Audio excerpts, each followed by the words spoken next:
working with Delmas municipal office, the mayor's office. We're starting the mechanical phase of cleaning roads right now. So we are cleaning the access roads, and they are prioritized and selected by the mayor's office. They tell us exactly what road is a priority for them, and we do it.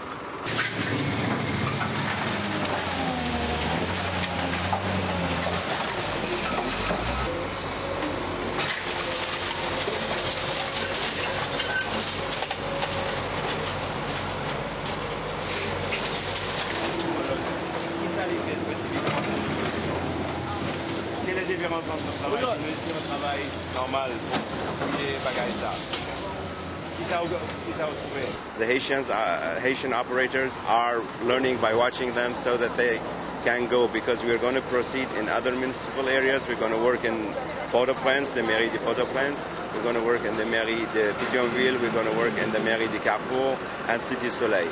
So we're going to need more operators and people to cover this.